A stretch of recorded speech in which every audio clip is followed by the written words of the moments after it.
Hello বন্ধুরা, Sulata cooking রেসিপির পক্ষ থেকে সকলকে জানাই স্বাগত।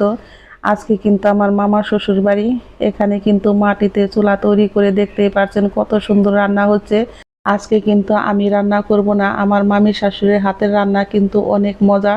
সেই জন্য আজকে আমার মামি শাশুড়ির হাতের রান্নার রেসিপি নিয়ে হাজির হলাম। আজকে কিন্তু রান্না করা হবে মিষ্টি কুমড়া আলু দিয়ে চিংড়ি মাছের তরকারি। আর রান্নাটা কিন্তু এতটাই পরিমাণে মজার হয়েছে। আর এখানে কিন্তু রৌদ্র দেখে আমার মামা শ্বশুর কিন্তু ছাতা নিয়ে দাঁড়িয়ে আছে, যেন মামি শাশুড়ির রোদ না লাগে। আর এখানে কিন্তু মামা শ্বশুর বাড়ির গাছের আম পাড়া হচ্ছে। সবাই মিলে কিন্তু মজা করে হইচই করে আম মাখা খাওয়া হবে। আজকে কিন্তু আমার মামি শাশুড়ি রান্না করতেছে 50 জন লোকের জন্য। আর এইভাবেই কিন্তু মাটিতে গর্ত করে চুলা তৈরি করে বন্ধুরা রান্না করছে। কড়াইতে দিয়েছে পরিমাণ মতো তেল, তেলটা গরম হয়ে গেছে, ফোড়নে দিয়েছে শুকনা মরিচ, তেজপাতা আর গোটা জিরে। ফোড়নটা কিন্তু খুব সুন্দর করে রেডি করে নেবে। আর ফোড়ন থেকে কিন্তু অনেক সুন্দর মিষ্টি সেন্ট বের হচ্ছে। এখন কিন্তু ফোড়নটা রেডি হয়ে গেছে। এর মধ্যে দিয়ে দিয়েছে বেটে রাখা আদা আর জিরা বাটা। বন্ধুরা, ভিডিওটা স্কিপ হয়ে গেছে। আদা আর জিরা বাটার কাঁচা গন্ধটা কিন্তু যাওয়া পর্যন্ত একটু 2 থেকে 3 মিনিট ভেজে নিয়েছে। এখন দিয়ে দেবে কেটে রাখা মিষ্টি কুমড়া আর আলু। আলু আর মিষ্টি কুমড়াগুলোকে কিন্তু এরকম ছোট ছোট ডুমো ডুমো করে কেটে নিয়েছে। আর এত প্রচন্ড পরিমাণে রৌদ্র, রান্না করতে কিন্তু অনেকটাই কষ্ট হচ্ছে। তারপরেও কিন্তু মামি হাসি মুখে কিন্তু রান্নাটা করে নিচ্ছে। অনেক রান্না 50 জন লোকের জন্য। আমি তো শুধু মিষ্টি কুমড়ার একটা রেসিপি অল্প একটু বন্ধুরা শেয়ার করলাম। এখানে কিন্তু অনেক রকমের রান্না হয়েছে। এখন এর মধ্যে দিয়ে দিয়েছে হলুদের গুঁড়া, মরিচের গুঁড়া, ধনিয়ার গুঁড়া। এখন আমার যাও কিন্তু আবার একটু নেড়ে সাহায্য করছে, যাতে নাকি মামির একটু কষ্ট কম হয়। মিষ্টি কুমড়াটা কিন্তু খুব ভালো করে এইভাবে একটু ভেজে নেবে। বন্ধুরা, চিংড়ি মাছটা কিন্তু আগেই ভেজে রাখা হয়েছে। আর এটা হচ্ছে আমার মামা শ্বশুরের ছেলে, আমার দেবর। এখানে আছে আমার মামি শাশুড়ি, ননদ, আমার যা, আমার ছেলে, বর মশাই, সকলেই কিন্তু এখানে আছে বন্ধুরা।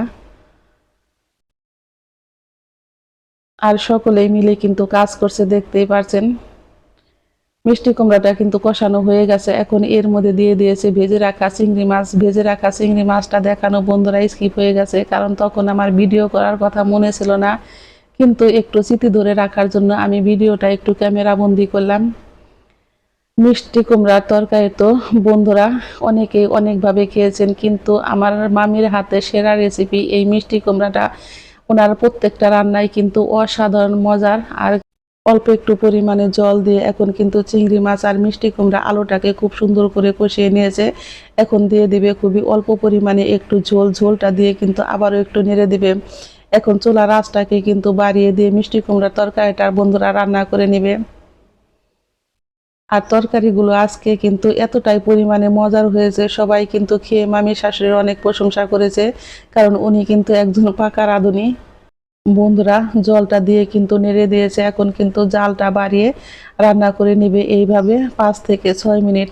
মাটির চুলায় রান্না করতে কিন্তু খুব বেশি সময় লাগে না, কিন্তু তরকারি রান্না খেতে হয় কিন্তু দুর্দান্ত মজার। তরকারিটা কিন্তু প্রায় রেডি হয়ে গেছে। এখন দিয়েছে আবারও অল্প পরিমাণে একটু চিনি। চিনিটা দিলে কিন্তু মিষ্টি কুমড়ার তরকারিটা কিন্তু দুর্দান্ত মজার হয়। আর মিষ্টি কুমড়াটা এমনিতেও মিষ্টি ছিল। এখন নামানোর আগে দিয়েছে বেশ কিছুটা পরিমাণে ভাজা জিরার গুঁড়ো।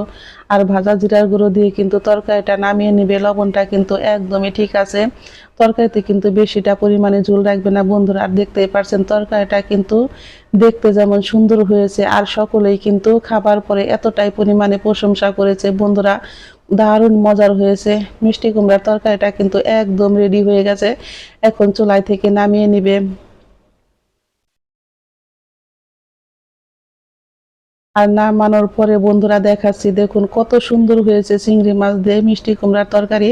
রান্নাটা কিন্তু অনেক মজার হয়েছে, খেয়ে কিন্তু সকলে অনেক প্রশংসা করেছে। ঝটপট তৈরি হয়ে গেল মিষ্টি কুমড়া দিয়ে চিংড়ি মাছের তরকারি। ভিডিওটা ভালো লেগে থাকলে অবশ্যই লাইক, কমেন্ট এবং একটা সাবস্ক্রাইব করতে ভুলবেন না। সকলে ভালো থাকবেন, সুস্থ থাকবেন। ধন্যবাদ সবাইকে।